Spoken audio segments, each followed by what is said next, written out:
નમસ્કાર મિત્રો, ID unit Navsari વતી હું પંડ્યા પૂનમબેન હિંમતલાલ આપનું હાર્દિક સ્વાગત કરું છું. કોરોના વાયરસની મહામારીમાંથી આજે આખો દેશ પસાર થઈ રહ્યો છે, ત્યારે આઈડી યુનિટના આપણા દિવ્યાંગ બાળકોના વર્ક ફ્રોમ હોમ માટેની કેટલીક એક્ટિવિટી આજે આપણે જોઈશું. જે અંતર્ગત છે પહેલી એક્ટિવિટી, જેમાં વાલ અને ચણા બે મિક્સ કરેલા છે. સામાન્ય રીતે વાલ અને ચણા બે કઠોળ છે, એટલે આપણા દિવ્યાંગ બાળકોને કઠોળની પણ ઓળખ થાય અને બાળકની ફાઇન મોટર અને આઈ કોર્ડિનેશન વધે, તેમજ ઘરની વસ્તુઓમાંથી બાળક આ પ્રવૃત્તિમાં જોડાઈ રહે તેવી આ એક પ્રવૃત્તિ છે, જેમાં બાળકને એક બાઉલની અંદર વાલ અને એક બાઉલની અંદર ચણા એમ છૂટું પાડવા માટે કહેવામાં આવે છે, જેથી કરીને બાળક આ પ્રવૃત્તિ કરે છે. તેમજ તે ઉપરાંત એક્ટિવિટી નંબર 2 છે, જે અંતર્ગત બાળકને આપણે કરાવી શકીએ છીએ. આજે આવા કોઈ પણ કાગળ પર ઘરમાં સામાન્ય રીતે આપણને મળી રહે છે મીણબત્તી, તો મીણબત્તીથી આપણે પહેલા 1 2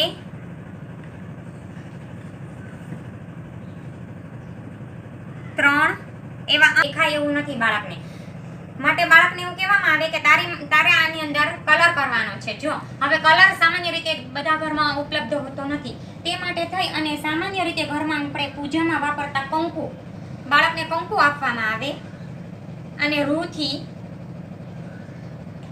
તેના પર આવી રીતે કલર કરવાનું કહેવામાં આવે.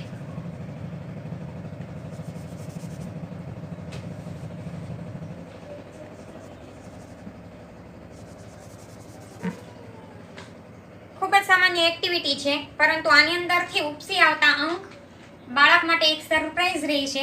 એટલે બાળક ખુશ થાય છે કે આમાં કલર કરતા આ અંક ઉપસી આવ્યા, અને બાળકને ધીમે ધીમે કરતા આ અંકની ઓળખ પણ આપણે આગળ કરાવી શકીએ છીએ. આ આર્ટ એક્ટિવિટી છે. ત્યારબાદ એક ત્રીજી ક્રાફ્ટ એક્ટિવિટી લઈ શકીએ, જેની અંદર કોઈ પણ કાગળ પર કોઈ પણ ચિત્ર દોરી દેવાનું છે બાળકને. એ ચિત્ર પર સામાન્ય રીતે આપણા ઘરમાં ન જરૂરી હોય એવા ચાંદલા હોય છે, જે ચાંદલા બાળકને ચિપકાવવાનું કહેવાનું છે. જે ડિઝાઇન છે તેની ઉપર ચિપકાવ એવું કહેવામાં આવે.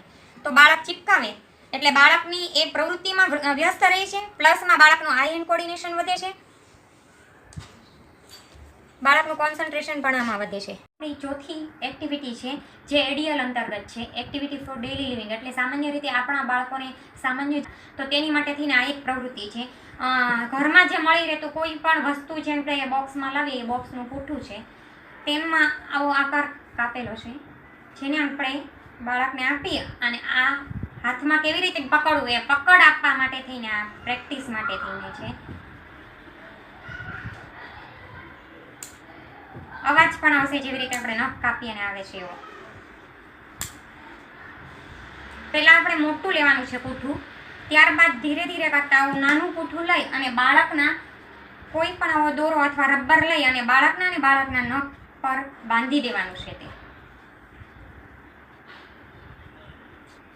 કેવી રીતે કાપવા એને શીખવવામાં આ પૂઠા પર પ્રેક્ટિસ આપવાની છે, જેથી કરી અને બાળકને આ નેલ કટરની બરાબર પ્રેક્ટિસ આવી જાય અને બાળક સારી રીતે કાપતા શીખી જાય. પછી વાલીને કહેવાનું છે કે પછી બાળકને એની ઓબ્ઝર્વેશનમાં એના નખ કાપતા શીખવવાનું.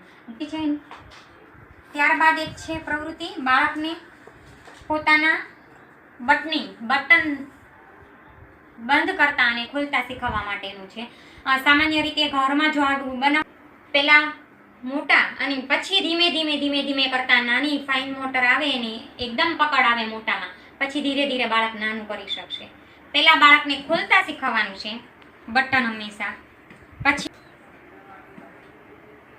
શરૂમાં બાળક આ નાની સાઈઝના ખોલવામાં પણ મુશ્કેલી અનુભવે તો એ વસ્તુ છોડી દેવાની છે. શરૂઆતમાં બાળકને આ 1 2 ધીમે ધીમે ત્રીજું એવી રીતે કરી અને બાળકને બટનિંગ સ્કિલ શીખવી શકાય છે. તો જીવન માટે ખૂબ જરૂરી, બાળકની પોતાની ઇન્ડિપેન્ડન્ટ બનાવવા માટે આ ખૂબ જરૂરી સ્કિલ છે. તો આવી રીતે ઘરે બેઠા વાલી દ્વારા આ બાળકને આવી પ્રવૃત્તિઓ શીખવી શકાય છે. નમસ્તે. આશા રાખું છું કે આ પ્રવૃત્તિઓ વાલીઓને ખૂબ કામ આવશે.